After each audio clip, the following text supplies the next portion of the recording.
ఇప్పుడు మీకు ఇష్టమైన జెమినీ టీవీ సీరియల్స్ ని టీవీలో టెలికాస్ట్ అయిన వెంటనే సన్ నెక్స్ట్ లో మాత్రమే చూడండి.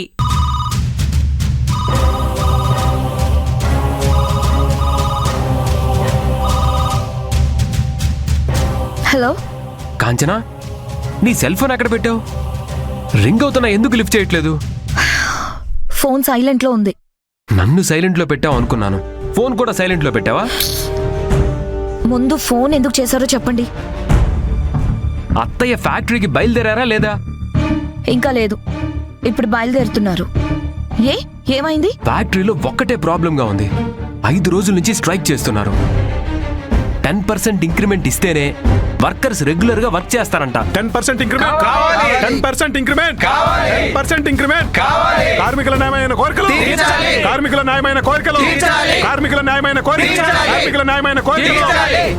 కార్మికుల న్యాయమైన కోరికలు కార్మికుల న్యాయమైన కోరికలు కార్మికుల న్యాయమైన కోరికలు కార్మికుల న్యాయమైన కోరికలు తీర్చాలి.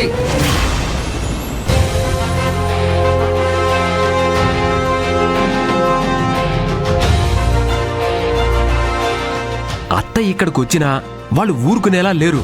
అందుకే రావద్దని చెప్పు. నేను అమ్మతో చెప్తాను. కాంచనా, ఎవరు ఫోన్లో? మా ఆయన ఫ్యాక్టరీ నుంచి కాల్ చేశారు. వర్కర్స్ ప్రాబ్లం ఇంకా కంటిన్యూ అవుతూనే ఉందట.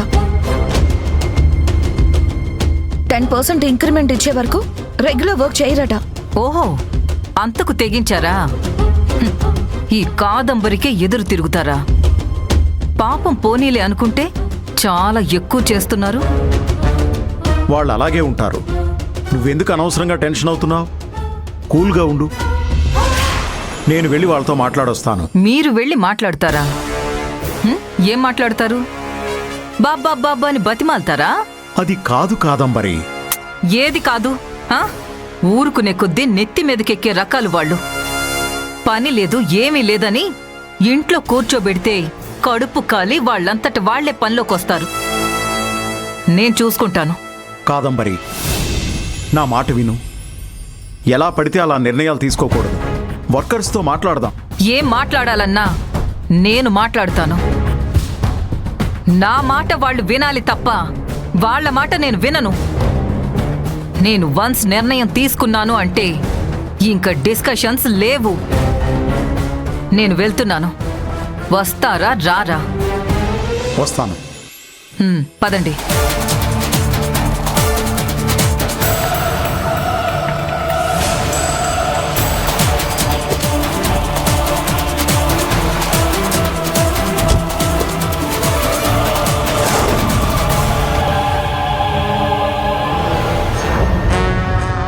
చూడు కాదంబరి, మనం ఈరోజు ఈ పొజిషన్లో ఉన్నామంటే దానికి కారణం మన వర్కర్స్.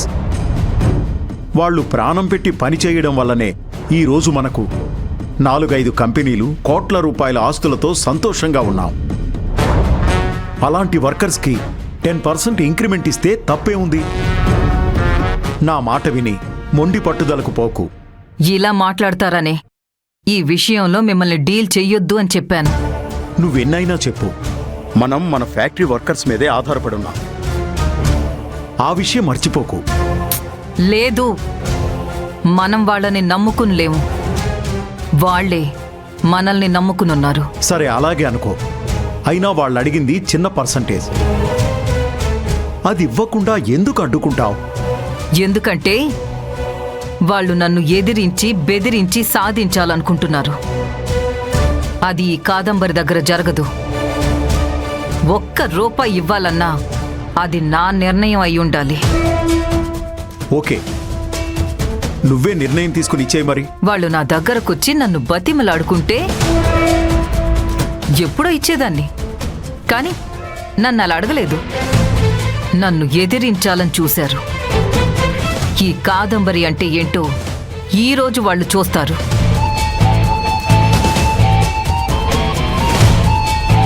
అందరూ ఒక్కటైపోయారా? చూస్తాను. నువ్వెందుకు టెన్షన్ అవుతావు? కూల్గా ఉండు. నేను ముందే మీకు చెప్పాను, మీరేం మాట్లాడొద్దు.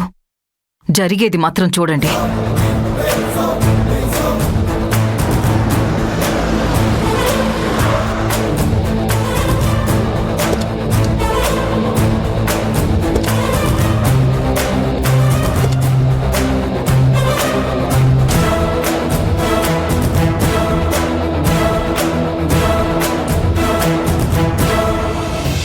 కాదంబరి మేడం గారికి కాదంబరి మేడం గారికి మీరు 10 కాలాల పాటు చల్లగా ఉండాలి మేడం. మేము 10% ఇంక్రిమెంట్ కావాలని అడిగితే మీరు 20% ఇంక్రిమెంట్ ఇచ్చారు. మీది చాలా పెద్ద మనసు మేడం. మేడం, మన ఫ్యాక్టరీలో పనిచేసే వర్కర్స్ అందరూ చాలా సంతోషంగా ఉన్నారు మేడం. దానికి కారణం మీరే మేడం. దానికి చాలా కృతజ్ఞతలు మేడం.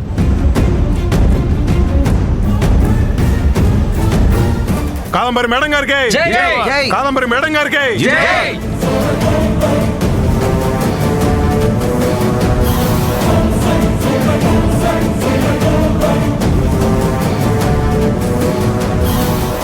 గుడ్ మార్నింగ్ అత్తయ్య. రండి మావయ్య.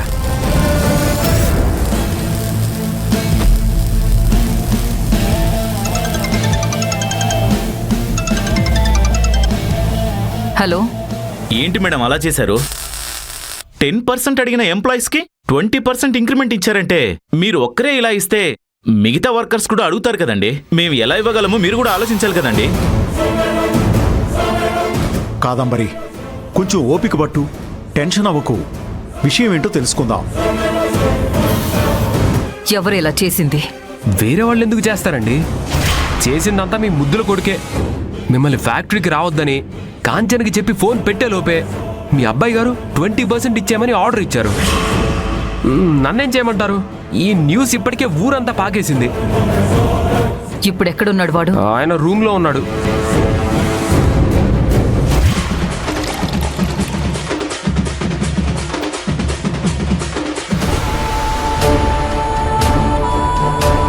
రచ్చాడుకోగా రాయాల్లో సాంగా ఊళ్ళోకి వచ్చాడో పెద్ద పులిలాగా.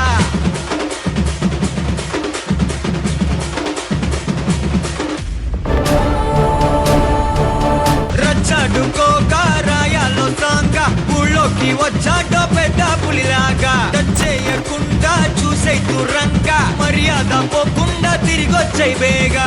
గట్ట నడిచి వచ్చి గేటులన్నీ దాటుకొస్తే గిట్ట దడలు పుట్టి దమ్ముగా మారే.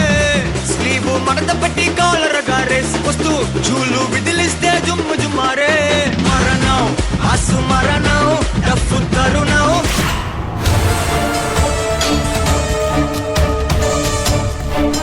తారక్, అసలు నీ మనసులో ఏమనుకుంటున్నావు? ఎవరిని అడిగి 20% ఇంక్రిమెంట్ ఇచ్చావు? ఎవరిని అడగాలి? నన్ను అడగాలి. నేను ఈ కంపెనీకి CEO.